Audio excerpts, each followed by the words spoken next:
నీటి లేఖపై ఆందోళన చేసిన విద్యార్థులకు సుప్రీంకోర్టులో ఊరట లభించింది. విద్యార్థుల నిరసనలపై సుప్రీంకోర్టు మధ్యంతర ఉత్తర్వులు జారీ చేసింది.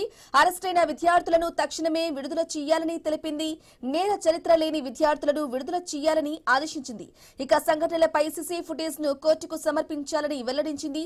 స్టూడెంట్స్ పై పెట్టిన కేసులను ఉపసంహరించుకోవాలని తెలిపింది. కేంద్రంతో పాటు ఆయా రాష్ట్ర ప్రభుత్వాలకు సుప్రీంకోర్టు నోటీసులు ఇచ్చింది.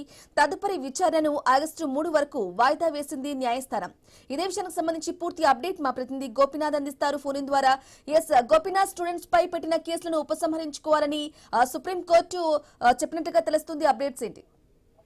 బ్రాహ్మణి, అంటే నీట్ పరీక్షల లీకేజీకి సంబంధించి ఇప్పటికే కూడా దర్యాప్తు జరుగుతున్న సందర్భంలో ఈ మధ్య కాలంలో జరిగినటువంటి అంటే ఏదైతే విద్యార్థుల పైన లాఠీ చార్జ్ చేసిన సందర్భంగా కొంతమందిని అదుపులోకి తీసుకుని దాదాపుగా 2 నుంచి 3 వేల మంది వరకు కూడా ఈ అల్లర్లలో పాల్గొన్నట్లు కూడా ఇప్పటికీ కూడా పోలీసులు గుర్తించడం జరిగింది.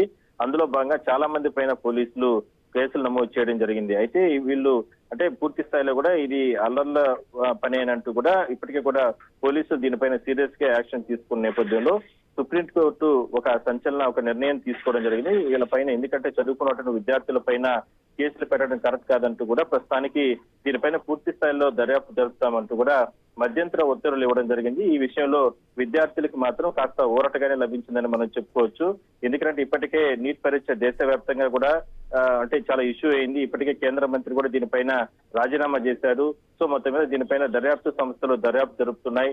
అయితే ఈ లోపల ఈ అల్లర్లు చేసినటువంటి విద్యార్థుల పైన కఠిన చర్యలు తీసుకునే విధంగా కూడా పోలీసులు కేసులు నమోదు చేసిన నేపథ్యంలో దాదాపుగా 101 మంది పైన నేర చరిత్ర ఉన్నట్టు కూడా ఇప్పటికే కూడా సుప్రీంకోర్టుకి అంటే ప్రభుత్వ పోలీసుల తరపున న్యాయవాది తుషార్ తెలపడం జరిగింది. అయితే నేర చరిత్ర ఉన్నటువంటి వాళ్ళ పైన మాత్రం చర్యలు తీసుకోండి అంతే తప్ప ఎటువంటి నేర చరిత్ర లేని విద్యార్థుల పైన కేసులు ఉపసంహరించుకోండి, దీనిపైన పరిశీలన చేయండి అంటూ కూడా మధ్యంతర ఉత్తర్వులు ఇవ్వడం జరిగింది. మరోవైపు ఎవరైతే ఈ అల్లర్లు సృష్టించారో ఎవరైతే పూర్తి స్థాయిలో కూడా పోలీసులను కూడా చాలా మందిని కూడా కొట్టడం జరిగింది. ఈ అల్లర్ల నేపథ్యంలో దాదాపుగా 200 మంది పైన పోలీసుల పైన వాళ్ళు కూడా తీవ్రంగా గాయపడ్డారు. ఇప్పటి వరకు కూడా వాళ్ళు అంటే ఇంకా కూడా చికిత్స పొందుతున్నారు.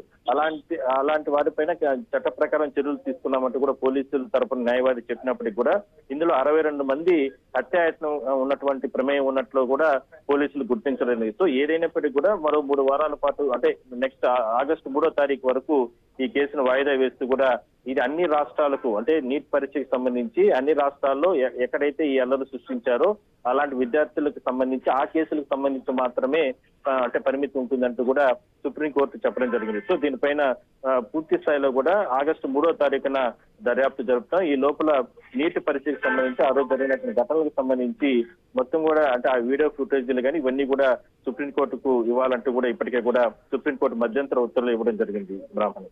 Right Gopinath, thank you for the updates. భారత పర్యాటక